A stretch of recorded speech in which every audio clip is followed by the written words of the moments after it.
Everyone and welcome back to Rutuja's vlog. तर आज Sunday आणि संडे म्हटलं की सगळं रिलॅक्समध्ये चाललेलं असतं. तर माझंही तसंच चालू आहे आणि आज तर सकाळपासून पाऊस पडतोय. एक काल उघडला होता, आज पुन्हा चालू झालाय. तर दिवस आहे त्याचे, तसं काय बोलू शकत नाही. तर बघू आता आज दिवसभर अजून काय होते आणि मी काय काय करते. तर स्टे कनेक्टेड.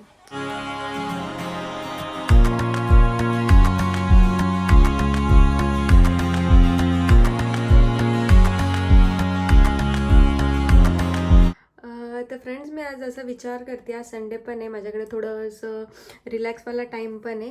तर मी विचार करते की मी रवा डोसा बनवायचा. पण ॲक्च्युली काय झालं, तर लास्ट टाईम मी बनवला होता पण तो अजिबात चांगला बनला नाही. तर ठीक आहे, आपण एकदा पुन्हा एकदा ट्राय करून बघूया ह्यावेळेस जमतोय का नाही. चला मग.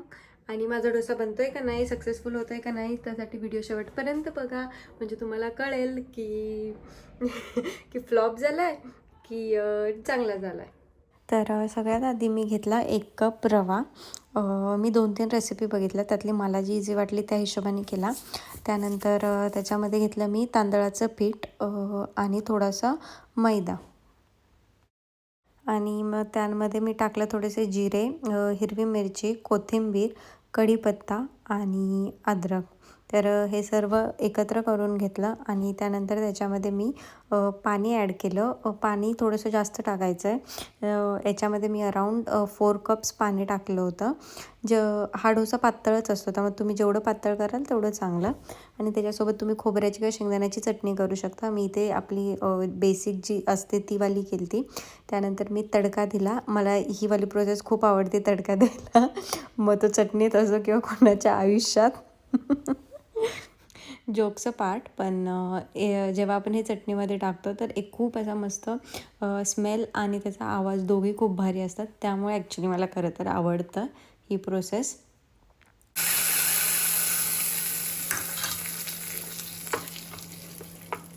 तर फर्स्ट अटेम्प्ट जो केलेला तो माझा फेल गेला होता आणि हा सेकंडवाला आहे जो की खूप छान झाला. आणि इथून पुढचे सगळे डोसेच चांगले झालेत.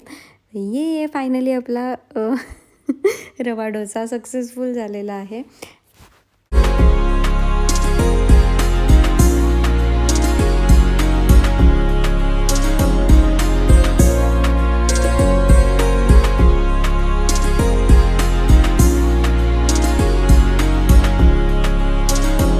तुम्ही बघितलं माझा जो डोसा होता, रवा डोसा, तर तो ह्यावेळेस एकदम परफेक्ट झाला होता. टेस्ट पण खूप छान झालेली.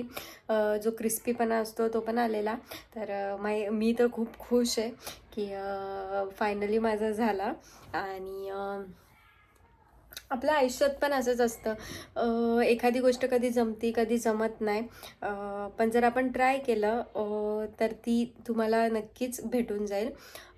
फर्स्ट अटेम्प्टमध्ये नाही होणार काही गोष्टी, सेकंड ट्राय करायचं, काही सेकंडमध्ये पण नाही होणार, थर्ड टाईम तुम्ही फक्त ट्राय करत राहा. तर कुकिंग आणि आयुष्य हे सिमिलरच आहे. तुम्ही जर ट्राय केलं तर तुम्हाला नक्की ते येणार.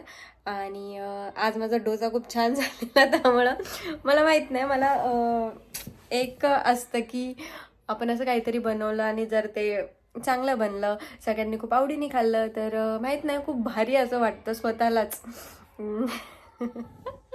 तर तर आपल्याला शोधावं लागतं की आपल्याला कशाने आनंद भेटेल, कशाने नाही भेटणार. आणि छोट्या छोट्या गोष्टींमध्ये सुद्धा खूप आनंद असतो. जसं की मला आज झाला होता की माझा डोसा चांगला झाला म्हणून मी माहीत नाही मला, पण मला खूप भारी वाटत होतं आणि त्यामुळं मी आज खूप खुश होती. तर आयुष्य पण असंच आहे, रोज काही मोठा आनंद भेटेल असंही नाही, छोट्या छोट्या गोष्टींमध्येच आपल्याला तो शोधायचा असतो. तर तुम्ही नेहमी पॉझिटिव्ह राहा. पॉझिटिव्ह राहणं खूप महत्त्वाचं असतं. आणि सगळ्यात आधी आपण स्वतः खुश राहायला पाहिजे. जर आपण स्वतः खुश राहिलो तर आपण इतरांना खुश ठेवू शकतो. आणि बस मला हेच सांगायचं होतं. So thank you for watching and please like, share and subscribe. Bye bye.